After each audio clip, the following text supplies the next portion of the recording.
اللهم صل على محمد.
محمد وعلى محمد صلوات. اللهم صل على محمد وعلى آل محمد.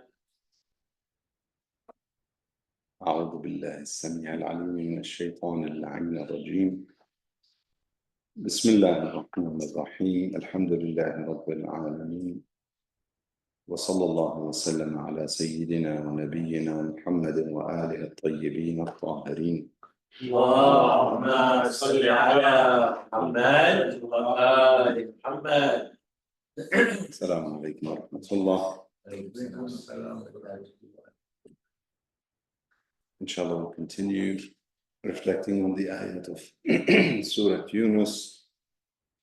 Also wanted to seize the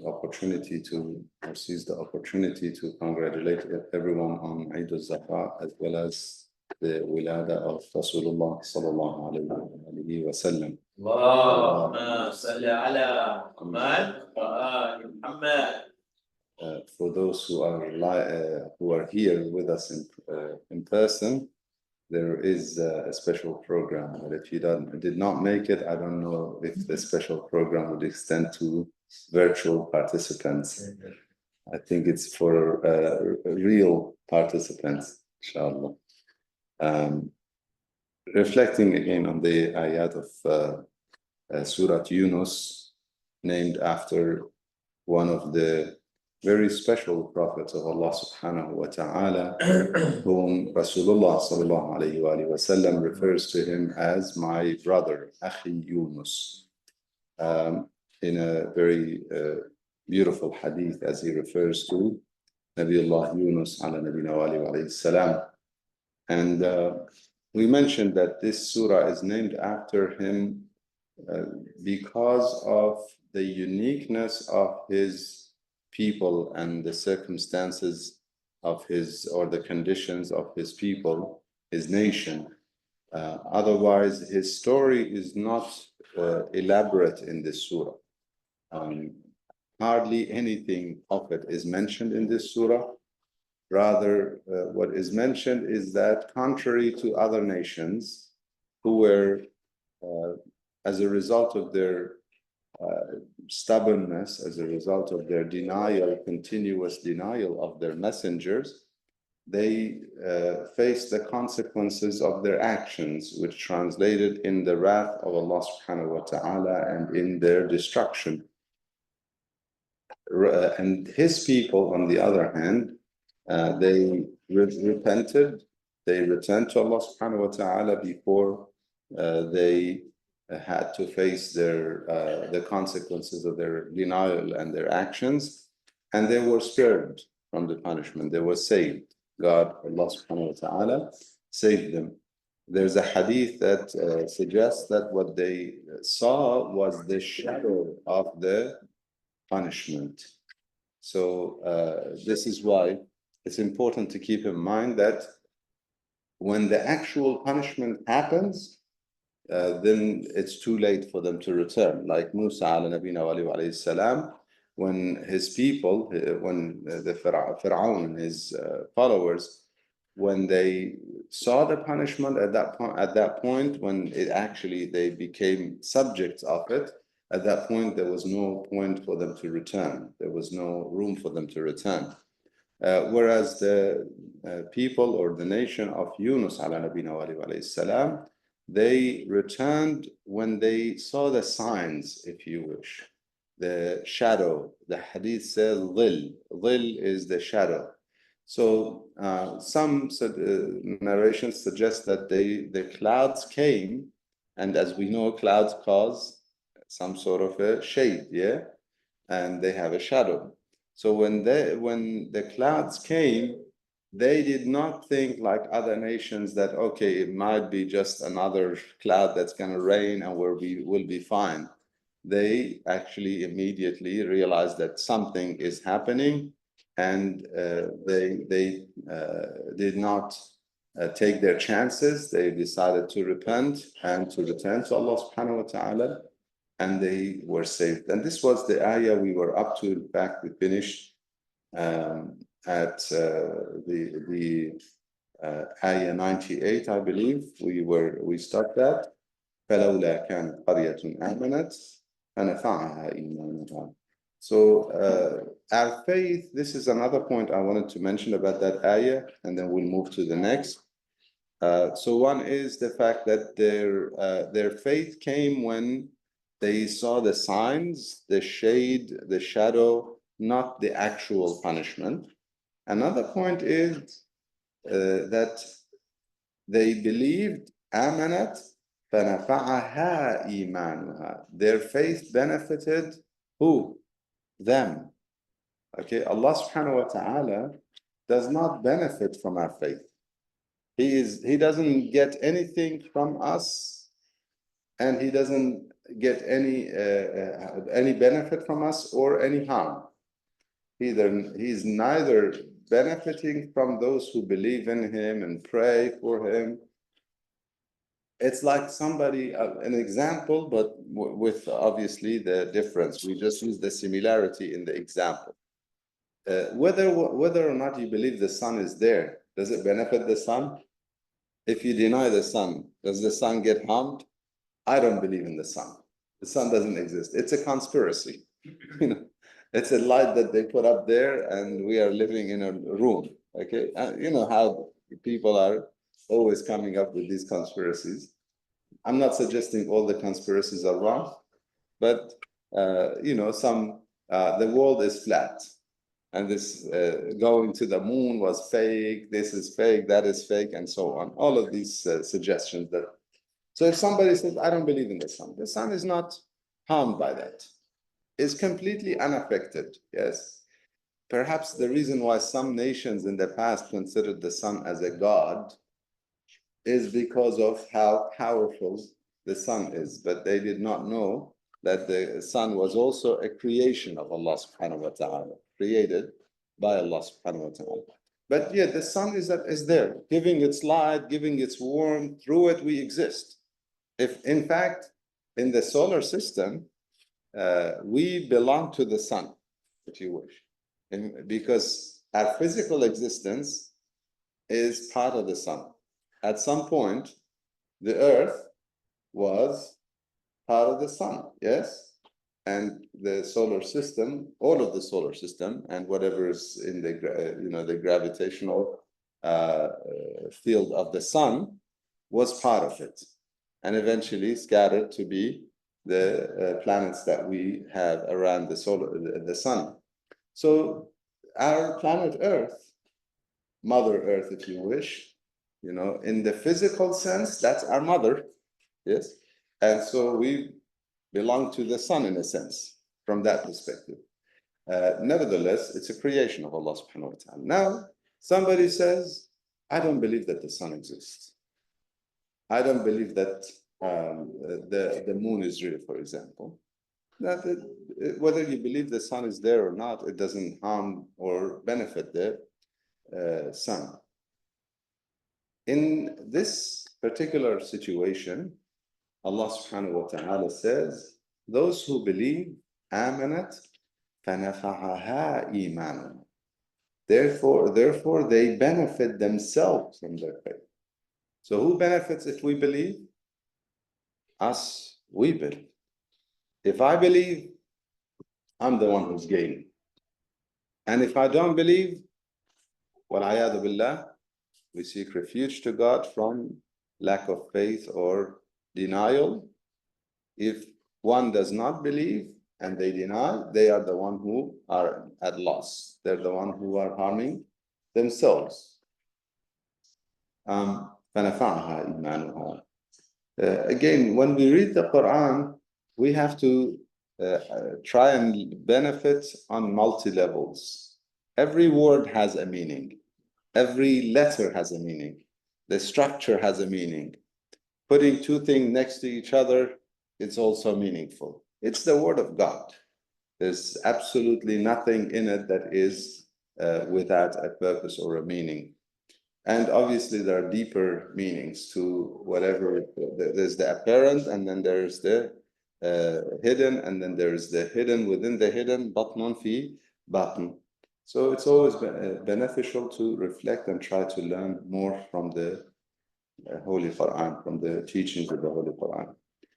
We continue after the story of the people or the nation of Yunus ala nabina wa alayhi salam, and how they were saved. كشفنا عنهم عذاب الخزي في الحياة الدنيا ومتعناهم إلى حين. And we gave them, basically in this world, we removed from them عذاب الخزي, the humiliating punishment. Now, God removed the humiliating punishment. What does that tell us? I want everyone to focus with me. God removed the humiliating punishment. كشفنا عنهم عذاب الخزي. There's something beautiful here. I've said it before. The punishment is set in the formative level, in the takween. As God formed the universe, the reward for certain things and punishment for certain things, or if you wish to call it consequences. Okay, there are some positive consequences and negative consequences.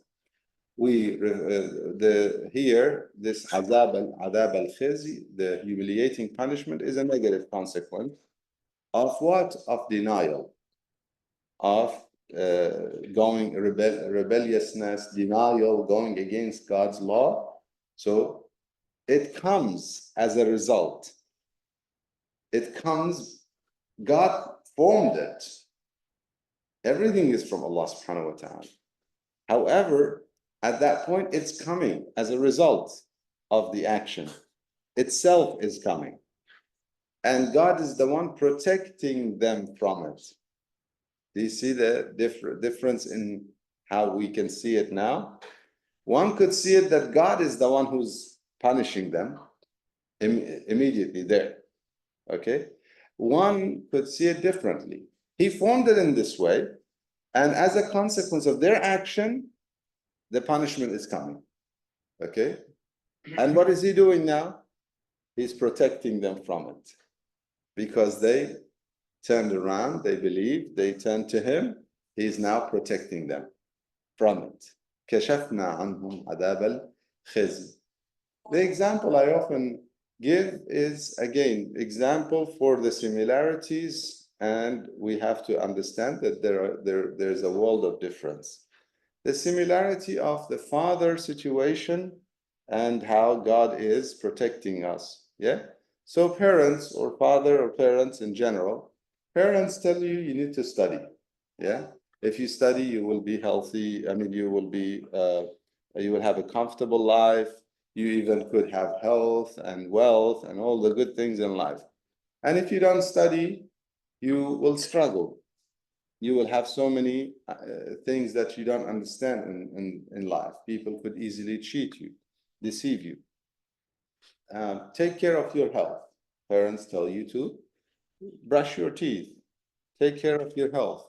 All those things that parents keep telling us to do. Now, if we decide that we don't want to listen to them, okay, I'm not going to listen to my parents, okay, I just want to do whatever I want to do, okay, and therefore I start struggling in life, start having toothache. First one, yeah. Who caused it? Parents? No. But I come to the parents and say, I'm having a toothache. And they help me. Okay, take me to the dentist, give me some painkiller, whatever it is. Okay. Now, in this situation, we're speaking on a world of difference. Okay. But it is the similarity here is God is telling us, do the right thing, believe and do good, believe and do good. And we choose not to. In the case of the people of Yunus, they believed and they benefited. What was the benefit? They turned to God. Now he removed the punishment. It was coming. He removed it from them. كشفنا عنهم عذاب الخزي. I wanted to stay a little longer on this ayah because it is the core of the surah. It's literally the core of the surah, and the name of the surah is after this. That we can change things. It's not like we could say, oh no, we're doomed. That's it. We're done. There's nothing we could change. I'm born in this kind of family. I'm born in this century. It's a horrible century. Things are going wrong left, right, and center, ethically, morally, civilly, I don't know, in every level. And so there's nothing we could do. No, that is not correct. First of all, we need to come together, okay, pray together, remind each other, help our family and friends and companions and neighbors, you know, and turn to Allah subhanahu wa ta'ala, and He will help us remove the difficulty. وَيَكْشِفُ السُّوء. This is what we often recite in the ayah of the desperate one. أَمَّا يُجِيبُ الْمُضْطَرَّ إِذَا دَعَاهُ وَيَكْشِفُ السُّوء. He does answer the call of the desperate and remove the difficulty or the evil. Yes. I read that when the Prophet came back, people are like, no, Yunus is already gone, he drowned, you can't be it. So the Prophet is like, no, I'm the one. So an animal comes and speaks and testifies for it. And when the people say, "My gosh, this is amazing," he came back. Yeah. Now he has an animal to testify for it, and they're like, you can't be kidding. Yeah, yeah. Go Ahsan. Yeah, so there is a narration, Ahsan, that's a beautiful narration that, yeah, when because it became known when he went in the ship and the sea became rough, extremely rough. The people in the sea did the draw, fasahama, that's basically putting the draw and pulling the names. So his name came. They believed at that point that when something like this happens, the ocean is asking for somebody.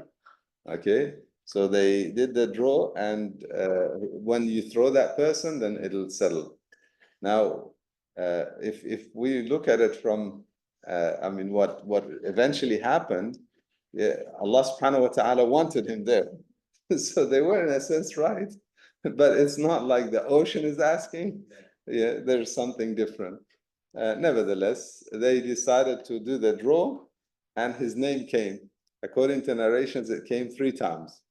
You know, the first time they said, no, it can't be you. You're so pious.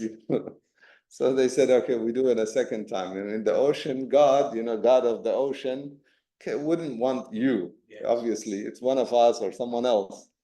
Second time, third time, he didn't wait. He said, I know it's me. At that point, he said, I know. According to that narration, he said, I know it's me. And he jumped. And he ended it. And according to that narration, basically the well was right there. He didn't even have a chance to get in the ocean. It was like right there. Took him in, and until the Subhanaka inni kuntu min al-zalimin, la ilaha illa anta subhanaka inni kuntu min al-zalimin, and Allah subhanahu wa ta'ala saved him. So when he came back, they had told the people that this had happened. So when he came back, they were surprised. There must be something wrong. We saw you go drown the whale and so on. And so that was the testimony. So, one more thing, this tasbihat is very good to do. Yeah. They all have their own limit. Like some say, if you do excessive la ilaha illallah, you can create a form of depression or negative, because all you're connecting to is him, and around you, maybe you can't handle it. Is there something like that where your tasbihat I have not should be regulated to some extent? Some of them, not all of them. I have not heard that. I will look into it. I have not heard it. There are recommendations I know of from our scholars that using different adhkar for different circumstances. Like, why wouldn't Imam Sadiq alayhi salam tell us always resort to this one? La ilaha illa anta subhanaka inni kuntu min al-zalimin. He said sometimes you resort to this one, sometimes you resort to la hawla wa la quwwata illa billah. Sometimes you resort to ufawwadu amri ila Allah. So there are different adhkar that you can resort to in different circumstances. Yes, there's more power for this dhikr if somebody has gham, or difficulty that causing him to have sadness and something that is worrisome, you know, worrying and sad. Or so then they resort to la ilaha illa anta subhanaka inni kuntu min al-zalimin, because فاستجبنا له ونجيناه من الغم وكذلك ننجي المؤمنين.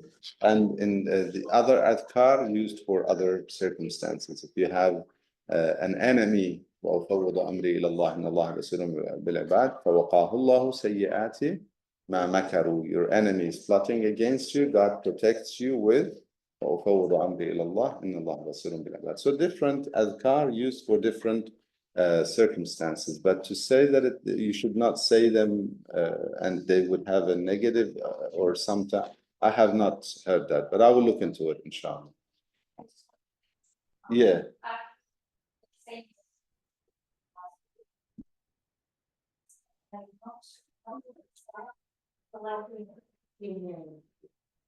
Okay. You really believe? Okay. Ahsan. So that makes sense. Okay, that if you say it, then you're subjecting yourself to further tests. But is that a negative thing? Yeah. Okay. So prepare. When you say this adhkar, be prepare and be ready. Don't just say it. Yeah, that's a good point. Yeah, that's a good point. But yeah, I mean, definitely, the more our faith, the more faithful we are, and the stronger our faith is, the more Allah subhanahu wa ta'ala will subject us to higher levels of His trials. And that is not only as a test, but that's also in itself is a reward, because what you earn as a result of winning in that stage is definitely higher. It's almost like these games that I don't know if any of you use this Duolingo app for learning languages. Unless you finish a stage, they won't light up the next one. Okay, so when they light up the next one, is it a reward or a punishment? That's okay. It is a reward in a sense. What if you lose at that stage? I mean, that is a possibility that you lost an opportunity, but that's not that God didn't make you lose. That's your choice. So that's where preparing is important. So like in this world, for example, they'll think the higher you are, the harder you fall. yeah. It's not okay. We're looking at two different things. Okay, for some, those trials are a fall. Okay, those trials are something bad. Okay, but for a real traveler who's traveling to Allah Subhanahu wa Taala, it's not. For example, when we look at the circumstances surrounding Ahlul Bayt, okay, nobody was tested as. What if they fall in that sense? Yeah, if they don't prepare, if one does not prepare, that is a possibility. And this is why فَاسْتَعِدُّ. In the hadith, we have this term, ista'iddu. For instance, if you choose to be a follower of Imam Ali alayhi salam, after Rasulullah sallallahu alayhi wa sallam, then the hadith says فَاسْتَعِدُّ لِلْبَلَى. Prepare yourself for calamities, for difficulties, for trials. Okay, now prepare yourself is important because if we don't prepare, we could lose. That is a possibility. However, Allah subhanahu wa ta'ala is the most merciful. Okay, He introduces himself with the rahmah. So he doesn't, okay, just because we lost once, he doesn't just discard. Okay, because if a servant is trying, he gives them a chance and another chance and another chance. But if you lose hope in Allah subhanahu wa ta'ala, that is a great sin. You know, giving up and losing hope in the mercy of Allah subhanahu wa ta'ala, that's a great sin. I have seen situations where some have lost in that sense and changed directions completely in their lives. I've seen that. And we always seek refuge to Allah subhanahu wa ta'ala from that. It is scary. But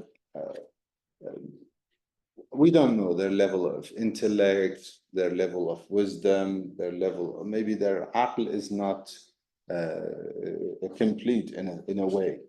And I've seen signs of that as well. You know, as I saw some, and as I'm speaking, I am thinking of a particular case where it was obvious that they were not intellectually fully there. So there was something lacking. So Allah subhanahu wa ta'ala knows best, and He knows how, you know, in terms of their judgment. But at the same time, it's a lesson.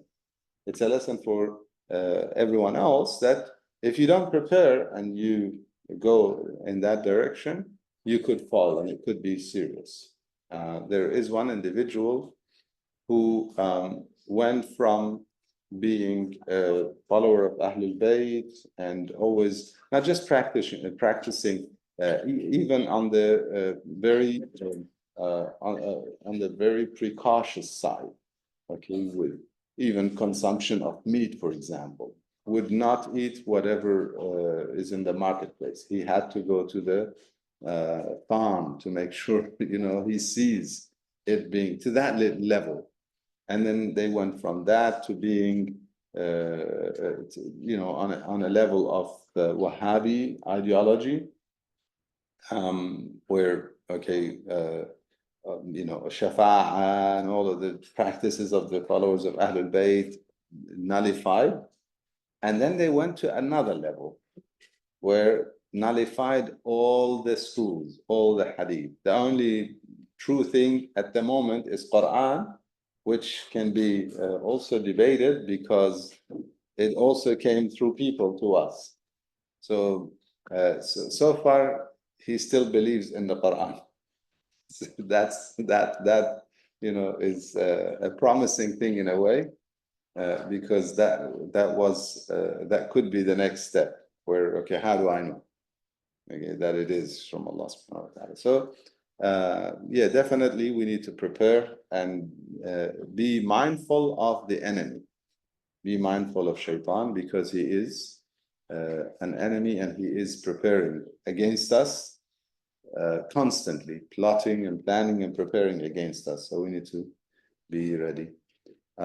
Next ayah, Allah subhanahu wa ta'ala, after introducing the example of Yunus's nation, ala nabina wa alayhi salam, he says, وَلَوْ شَاءَ رَبُّكَ لَآمَنَ مَنْ فِي الْأَرْضِ كُلُّهُمْ جَمِيعًا. If your Lord wanted, everyone on earth, all of them would have believed. كُلُّهُمْ جَمِيعًا. Kull is all. Jamia is all. Okay? Similar, different. Okay? The meaning here is emphasized that all of them collectively together. Jamia here could be jama, like they're together. Kull, all, jamia, together. That there would not be sects, there would not be any schools of thought, different schools of thought and sects. They will all be one, and they will all be believers. Okay? If God wanted to, this would have been the case. So then the Prophet ﷺ is given a very important reassurance, or something to put him at ease, that it's not upon you. Okay? You cannot expect everyone to believe. You cannot expect everyone to be a follower. Okay? So he says, وَلَوْ شَاءَ رَبُّكَ لَآمَنَ مَنْ فِي الْأَرْضِ كُلُّهُمْ جَمِيعًا أَفَأَنْتَ تُكْرِهُ النَّاسِ حَتَّى يَكُونُوا مُؤْمِنِينَ. Do you want to force people to become believers? So first of all, we cannot force anyone to believe. Important lesson here. Second, even the messenger who hopes and tries and prays that everyone believes, he cannot impose that upon people, and he cannot expect that, because he says, if God wanted to, all of them would have believed. Now, why wouldn't God want everyone to be a believer? What is this ayah telling us? وَلَوْ شَاءَ رَبُّكَ لَآمَنَ مَنْ فِي الْأَرْضِ كُلُّهُمْ جَمِيعًا. If your Lord wanted, everyone on earth would have believed, all of them together. Why wouldn't he want? Isn't that something good? So why would Ahsan. So he does not want, in the sense that he does not want to impose it on us. Not that he doesn't want it for us. He wants guidance for us, but he does not want it to be imposed on us. It's not that he wants, because there's a mashia that God, he wants everyone to be a believer. If God wants everyone to be a believer, can anyone stop it? So that is the one that God has not made. So that is the one that he does not have. Okay, the mashia that cannot go nothing can go against it. Okay, إذا أراد شيئا فإنما يقول له كن فيكون. If he wants something to happen, it's a kun fayakun. It will happen, no questions. He does not want it in that sense. Like he has not mandated it. So what does he want? He wants for us to believe from our own, through our own free will. He wants for everyone who believes to believe, having the choice to believe or not to. Inna هديناه السبيل إما شاكرا وَإِمَّا كَفُورًا. We showed him the way. He could either be grateful or ungrateful. وَهَدَيْنَاهُ النَّجْدَيْنِ. In another ayah, Allah subhanahu wa ta'ala says, we showed him both ways. هَدَيْنَاهُ, guided him. In this case, in the sense that we showed him the two ways, the two paths. Okay, positive, negative, good, bad. We showed both to him. Believing, not believing. Being optimistic, being pessimistic. Being just and fair, being unjust and oppressive. All of these we have shown him, insan, he has been shown. Being truthful or being, God forbid, a liar. Being trustworthy or being dishonest. All of these are paths that Allah subhanahu wa ta'ala showed insan and allowed insan. It is not that he mandated that we have to, or basically decided that everybody will be a believer. Because if he decided, there's no way anyone could go against it. So he does not want it in that manner. Rather, he wants us to choose, having given us the choices and the ability to choose, he wants it to be from us. So then he says, you cannot force people. You cannot impose it on people. God did not want it this way. وَلَوْ شَاءَ رَبُّكَ لَآمَنَ مَنْ فِي الْأَرْضِ كُلُّهُمْ جَمِيعًا أَفَأَنْتَ تُكْرِهُ النَّاسَ حَتَّى يَكُونُوا مُؤْمِنِينَ. You want to force them? Then the next ayah, وَمَا كَانَ لِنَفْسٍ أَن تُؤْمِنَ إِلَّا بِإِذْنِ اللَّهِ وَيَجْعَلُ الرِّجْسَ عَلَى الَّذِينَ لَا يَعْقِلُونَ. There is a similar ayah. I'll translate first and we'll come. So, no, وَمَا كَانَ, it's not possible for a person to believe except through the permission from Allah subhanahu wa ta'ala. And he says, وَيَجْعَلُ الرِّجْسَ عَلَى الَّذِينَ لَا يَعْقِلُونَ. And God makes the rijs here is translated or interpreted as doubt and non-believing. Okay, rijs as in doubting or denying. Rijs literally means the unclean. Something that is unclean is referred to as rijs. However, in this situation, it is referring to the doubts and denial, because that is not clean, that is not pure. So he says, وَمَا كَانَ لِنَفْسٍ أَن تُؤْمِنَ إِلَّا بِإِذْنِ اللَّهِ وَيَجْعَلُ الرِّجْسَ عَلَى الَّذِينَ لَا يَعْقِلُونَ. Very, very important now to reflect on those two ayat together. We cannot take one by itself. That Allah subhanahu wa ta'ala, if he has to give the permission for faith, and he will also be the one who makes the filth, uncleanliness, impurity, in this case denial and disbelief or doubts, he will be the one putting it on those who do not have, do not comprehend, do not understand. Okay? If we were to look at it very, without much reflection, very surface reflection or very basic reflection on it, one could suggest that it is God who decides, and therefore we have no choice.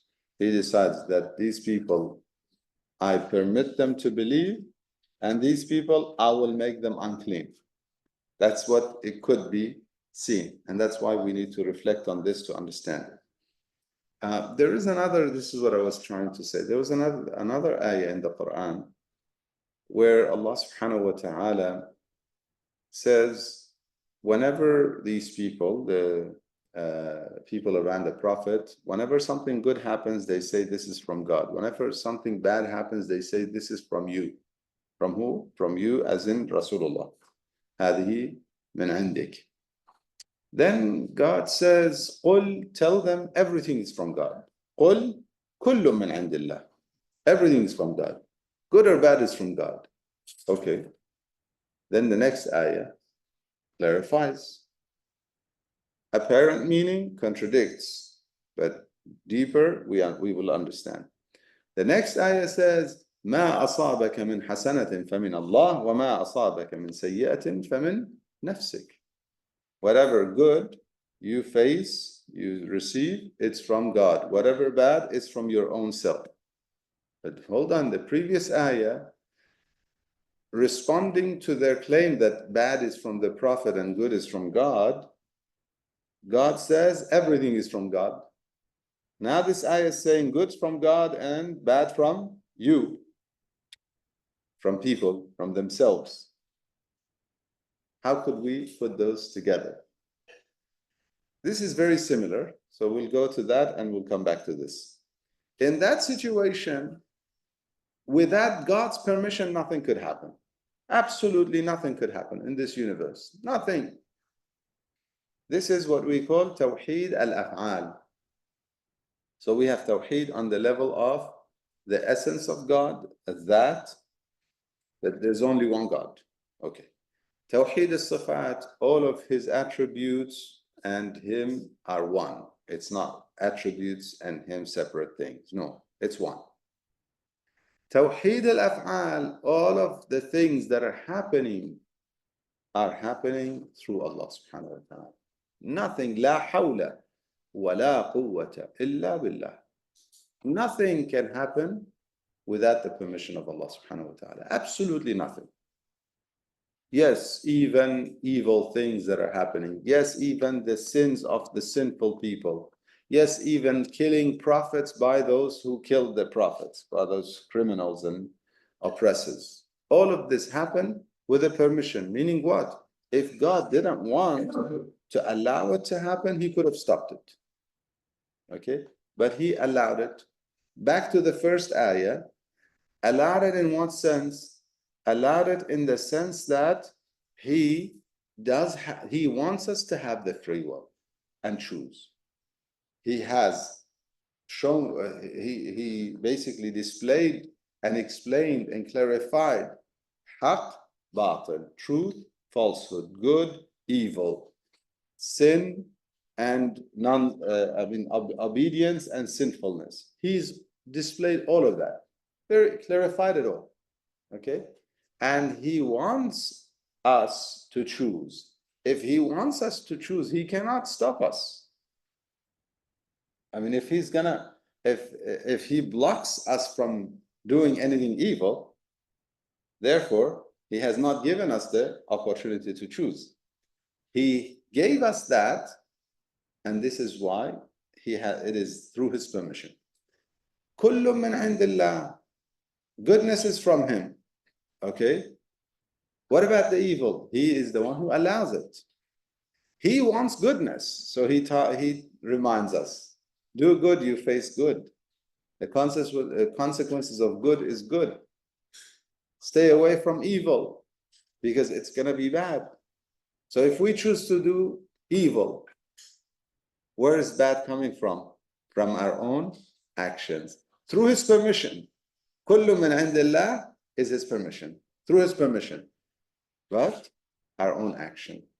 Good is because he is the source of all good. Evil, because we choose to go against his teachings, his guidance, against nature, in fact. Here, Allah subhanahu wa ta'ala very similarly says, nobody can believe except with the permission of Allah subhanahu wa ta'ala. Yes, it is through his permission that anything happens. Believing, non-believing, good, evil, all of this. So those who believe, it is because God has permitted for them to believe. Has he not permitted the other ones? Did he block the other ones from believing? No. Let's see. وَيَجْعَلُ الرِّجْسَ عَلَى الَّذِينَ لَا يَعْقِلُونَ. They chose not to use their intellect that he gave them, and he gave us the intellect to do what with it? Imam Ali alayhi salam, he says, Al-aqlu ma ubida bihi al-Rahman wa iktusiba bihi al-jinan. He gave us the intellect. Intellect is so that we can worship God and earn paradise, gardens. That's why he gave us that. He gave us the aql so that with it we can distinguish good from bad, so that we do good. Bad is bad as in the name itself is bad. Okay, why would we choose bad? He gave us the aql to distinguish good from bad. Would he want us to do the bad? Of course not. What if we don't use our intellect? We know that something is bad, we still do it. That is not using our intellect. If we do that, then he allows the uncleanliness to come. He made this ja'al. Ja'al is when God decrees that certain things are in a certain way. Okay? This he decreed it that this is how it is. Those who do not use their intellect, they will get unclean. Their hearts will not be clean. They will be filled with doubts, denial. Therefore, their actions would not be clean. That's, in fact, any kind of struggling in this world, any kind of pain and suffering in this world, if you trace it back, it comes back to some level of denial. It could be the individual himself, or it could be people around them, could be the society, and eventually they cause some pain and suffering. This is why the ayah is very clear. Whatever evil you're facing, وَمَا أَصَابَكَ مِنْ سَيِّئَةٍ فَمِنْ نَفْسِكَ. Or in another ayah, بِمَا كَسَبَتْ أَيْدِيهِمْ. The hands of the people. ظهر الفساد في البر والبحر بما كسبت أيدي الناس. People are the ones who brought all the evil that you see in the heaven, in the oceans and in the land. في البر والبحر, in the land and in the oceans. Any problems that people are facing and issues that they continue to face is because of their actions, sinfulness. Nature is running beautifully. Everything is so well synced, running well together for the benefit of the people. The goodness is from God. And then people rebel, disbelieve, therefore deny, therefore sin, and they commit all sorts of oppression, and then nature goes in a different direction in this time, and they struggle. All of it, وَيَجْعَلُ الرِّجْسَ عَلَى الَّذِينَ لَا يَعْقِلُونَ, because they did not use their intellect. If I may have shared this example before.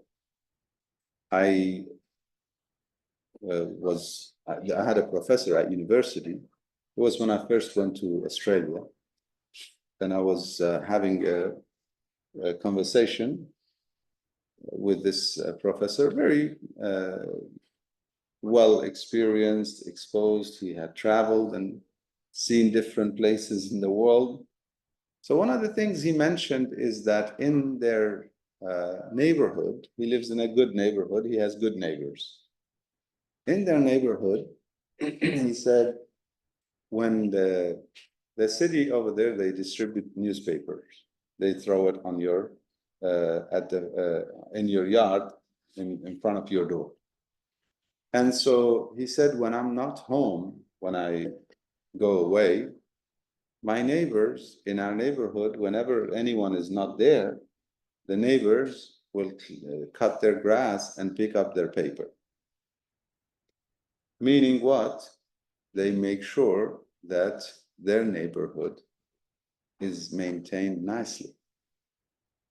They realized that we affect each other.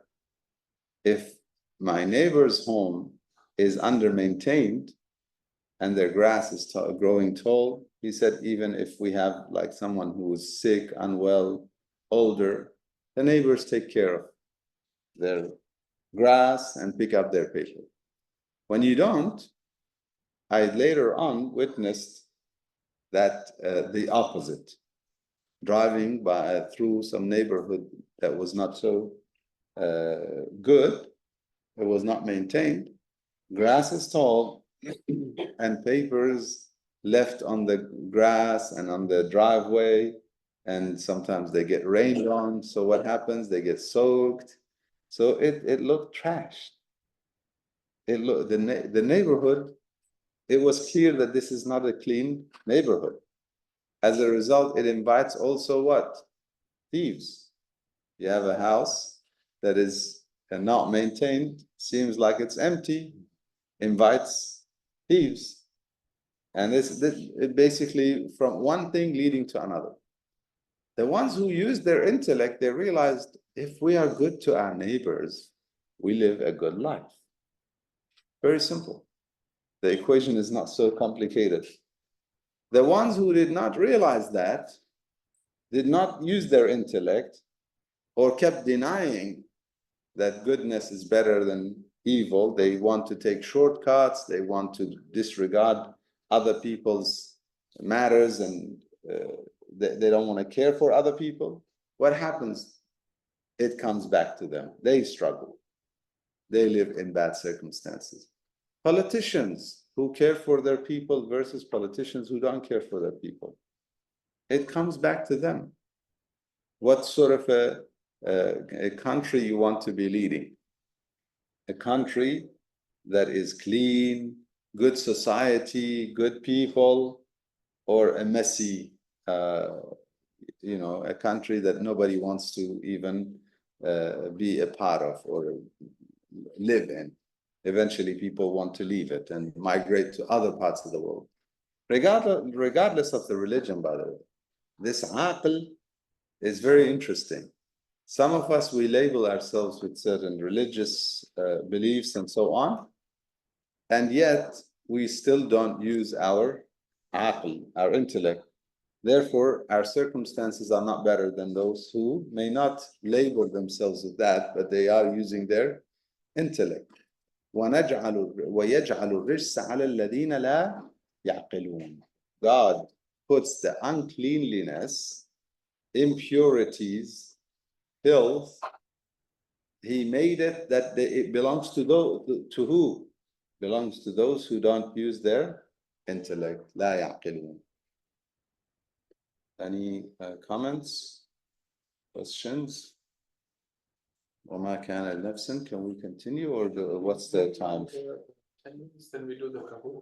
Okay, inshallah. Any comments so far? Okay, so then in the next ayah, Allah subhanahu wa ta'ala says, قُلْ, say ya Rasulullah, look, you people, انظروا ماذا في السماوات والأرض. Look, what is in the heavens and the earth? Earlier we mentioned that the results of good things is goodness even in nature. When you look in the heavens and the earth, reflecting with the lens of a believer, then you will see how there is a creator. The creator is beautiful. The creator loves order. Allah subhanahu wa ta'ala loves order because the universe is in order. The universe follows rules. لا الشمس ينبغي لها أن تدرك القمر ولا الليل سابق النهار وكل في فلك يسبحون. They are all in their horizon, in their orbits.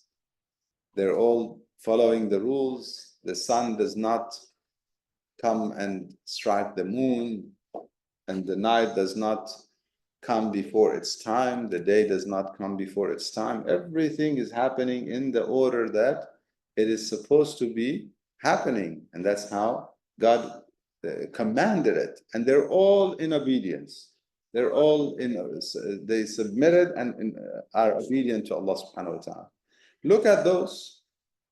Then back to us humans. وَمَا تُغْنِ الْآيَاتُ وَالنُّذُرُ عَنْ قَوْمٍ لَا يُؤْمِنُونَ.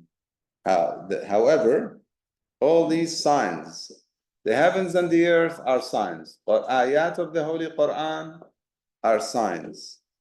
Quran is a sign from Allah subhanahu wa ta'ala. Every part of it is a sign from Allah subhanahu wa ta'ala. The heavens and the earth are signs from Allah subhanahu wa ta'ala. All of this will not be of any benefit. وَمَا تُغْنِ الْآيَاتُ وَالنُّذُرُ عَنْ قَوْمٍ لَا يُؤْمِنُونَ. If people don't believe and they don't want to use their intellect, remember, the intellect is what leads to them believing. In the previous ayah, Iman happens with the permission of Allah subhanahu wa ta'ala. Yes? The opposite of it is rich, impurity. It's a result of what? لا يعقلون. عن قوم ويجعل الرجس على الذين لا يعقلون. So lack of basically not using your intellect leads to non-belief. So all of these signs in the heavens and the earth and through the Quran itself and the guidance from the Quran, this chapter itself, this chapter is for what? Allah subhanahu wa ta'ala wants what for us in this chapter? He wants to guide us, yes? Iman, to guide us to believe. The signs in the heavens and the earth. This chapter, ayat of the Holy Quran, all of this, but وَمَا تُغْنِ الْآيَاتُ وَالنُّذُرُ, all of these warnings will not benefit if people don't believe. عَنْ قَوْمٍ لَا يُؤْمِنُونَ. So the key here is that where does it start? It was with us. That's how He wants it. Allah subhanahu wa ta'ala wants it this way. He wants it from us, believing us. Now, obviously, when we believe, where did it come from? From God. This is the, we have to keep that in mind. It starts with us, but when we do, it is from Him. How so? Because He is the guide and He permitted guidance. Who gave us the intellect? Through which we actually decided to use, therefore we became believers through His permission. Yeah. On the other hand, وَمَا تُغْنِ الْآيَاتُ وَالنُّذُرُ. This is beautiful. All of a sudden, the context is the ayat from Allah subhanahu wa ta'ala in the Quran, in the words of the Prophet, through his messengers. The examples that were given were messengers speaking to their people and Rasulullah sallallahu alayhi wa sallam and his nation. But then Allah subhanahu wa ta'ala brings up a bigger or another level of ayat, which is what? Samawati wal ard. A question. Why did he bring up قُلْ انظُرُوا مَاذَا فِي السَّمَاوَاتِ وَالْأَرْضِ? Why did he bring up the heavens and the earth? The context, the discussion are the signs, and the signs specifically prophets, their words, their reminders, the signs, warnings. In this chapter, there are warnings from previous nations, all these nations that didn't believe, look what happened to them. And then the people of Yunus, they believed, they benefited from their faith. All of this is in the context of the message of the messengers. Okay, messengers and their message, and the Quran in this case. So why did God bring up the heavens and the earth? Is to tell us that not only these signs that the messenger is sharing with you, even if you look in the heavens and the earth, okay, you look beyond this conversation you're having, the heavens and the earth, okay, beyond just this simple. Okay, the chapter is, or the surah or the Quran, all signs of Allah subhanahu wa ta'ala. But look outside of this. And the signs are there in the heavens and the earth. So, if one could not see God in the heavens and the earth, and one could not see God within themselves, looking at themselves and their own creation, وَفِي أَنفُسِكُمْ. And now you're telling him, Ya Rasulullah, believe and see God through the ayat of the Holy Quran and the miracle of the Quran and the messengers and so on. What are the chances? They did not use their intellect, all of it.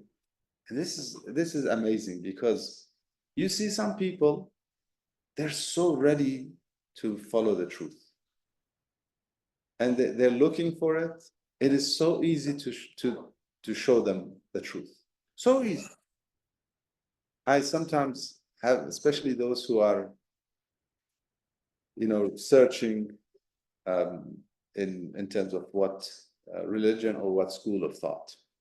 Yesterday we had a brother who came to Salat al-Jumu'ah. And then I met him a couple of years ago. He was searching. And he said, I've given up on the other school. I don't want to get into names now.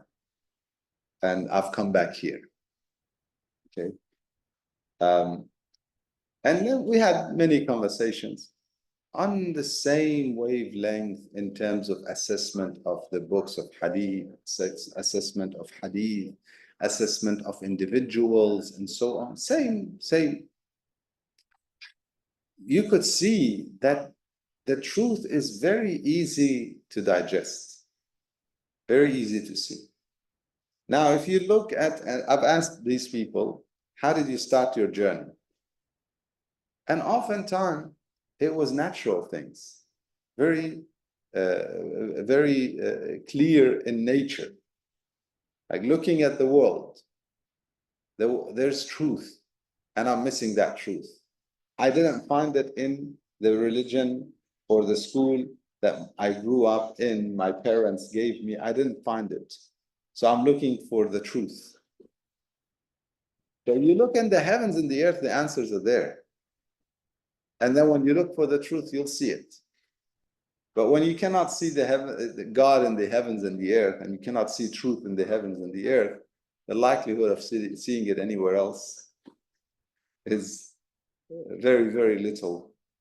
And this is, and I'm not suggesting that we are to judge anyone, because they may be denying despite believing, okay?